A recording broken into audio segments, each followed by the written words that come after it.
The Second Voyage of Sindbad the Sailor. Part 1. There was once a sailor from Baghdad, called Sindbad. He made 7 long voyages in his life. They were all full of adventures. He met many strange people and saw many strange things. When he was old, he liked telling people about his adventures, and they liked listening. This is the story of his second voyage. When I returned home from my first voyage, I lived a comfortable life in the city for some years. Then I began to get bored. I dreamt of sailing the seas again. I wanted new adventures. One morning, I packed my chest and travelled to the port of Basra. There was a good, strong ship in the harbour, and it was ready to sail. I got on it. We travelled from port to port and from island to island.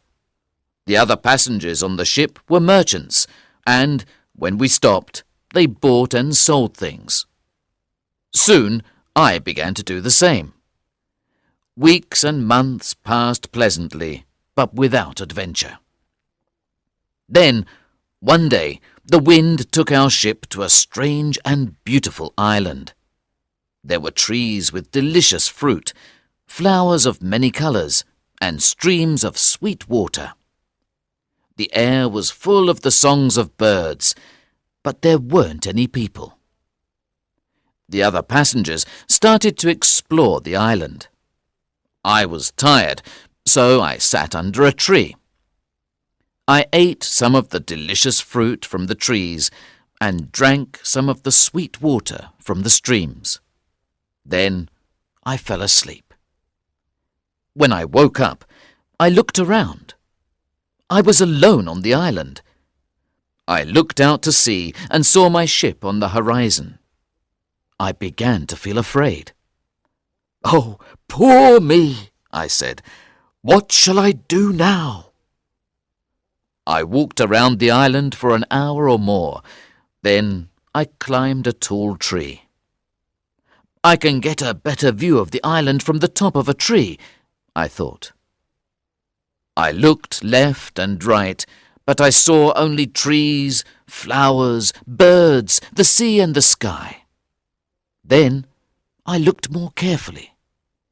There was a big white object in the distance.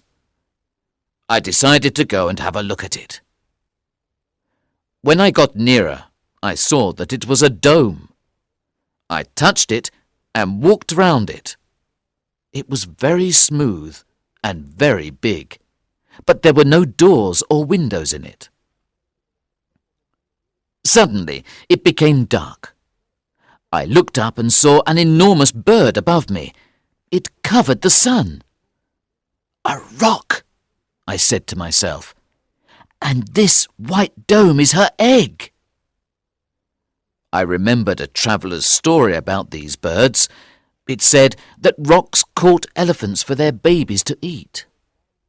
Just at that moment, the bird landed on top of her egg, and soon she was asleep. I quickly took off my turban and tied one end of it to the rock's foot and the other around my waist. "Perhaps this bird will take me to a land where there are cities and people," I thought. I waited all night. In the morning, the rock woke up and flew away, and she took me with her. She didn't take me very far. We landed on the side of a mountain. I quickly untied my turban and hid behind a rock. The rock picked up a huge snake in its talons and flew away. I looked around me. I saw a lot more snakes. They were sleeping among the rocks. "This is a terrible place," I thought. There was fruit to eat and water to drink on the island, but there are only snakes here. Part 2. I walked down into the valley. There weren't any trees or flowers, only sand and rocks. The small stones under my feet sparkled in the sunshine. I looked at them more carefully. They weren't stones. They were diamonds. Then I knew where I was. "This is the Valley of Diamonds," I said to myself. "Nobody escapes from here." I began to feel very afraid. I looked around. The snakes were still asleep among the rocks. Their bodies were as thick as tree trunks. "They'll wake up when it is dark," I thought, "and come out to look for food. I must find a safe place to sleep tonight. Perhaps there are some caves here." It was beginning to get dark, and I could hear the snakes. They were waking up. I walked faster. Soon I found a cave. It was big and dark inside, but the floor was dry. "This is a good place to sleep," I thought. "I'll put a big rock in the mouth of the cave to keep the snakes out. I'll be safe here until the morning." I went in and looked around. At the back of the cave I could see 2 small red lights. 2 eyes. There was a huge snake there. She was sitting on her eggs. She was looking at me. I ran out of the cave. It was completely dark in the valley now, and the snakes in the rocks were coming out. They made a terrible noise. I was very afraid. I decided to stay in the cave. "1 snake is better than 100, I thought, "and she is more interested in her eggs than she is in me." So I found a rock and closed the cave. I was awake all night. I could hear the snakes outside. The noise was terrible. The snake at the back of the cave sat on her eggs and looked at me. When I saw the first light from the sun, I moved the rock and went out. It was quiet. The snakes were asleep, so I left the cave and started walking down the valley. Suddenly, something fell out of the sky and landed at my feet. It was a big piece of meat. Then another piece of meat fell out of the sky. I was very surprised, but I remembered another traveller's story about the Valley of Diamonds. The story said that diamond merchants never came into the valley because it was a very dangerous place, but they had a very clever way of getting the diamonds out. They stood on the tops of the mountains and threw big pieces of meat down into the valley. The meat was soft, so the precious stones stuck to it. At midday, rocks and eagles flew down into the valley. They picked up the pieces of meat and carried them up to the tops of the mountains. When the birds landed, the merchants shouted loudly and made a lot of noise. The birds were afraid and flew away. Then the merchants took the diamonds out of the meat and put them into chests. This was the only way of getting the diamonds out of the valley. Later, the merchants sold the precious stones in the cities for a lot of money. The story gave me an idea.